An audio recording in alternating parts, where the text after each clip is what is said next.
हमारे साथ मोहम्मद अशरफ मौजूद है, जिन लोगों ने थाना पटियाला शेखा ज़िला मंडी बावलदीन तहसील फालिया में FIR दर्ज करवाई है।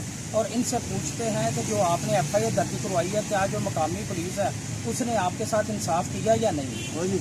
जी जनाब। मतलब उन्होंने मेरी बगत अब इंस्पेक्टर वो तो मिर्जा जफर ASI मतलब उन्होंने मेल जोल के मुलजम छाट दिया वजह छाट बुलाया था साड़ियाँ 6 FIR आईयां थाने कुठियाले से।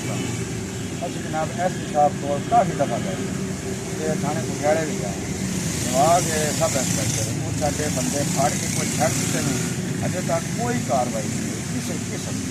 नुकसान 10 तो 12 लाख का होया है ते पुलिस जिहड़ी है पटियाला शेखा वो तुहाडा कोई इंसान जिहड़ा नुकसान है उसदी कोई रिकवरी कीती है उन्हें कि कोई की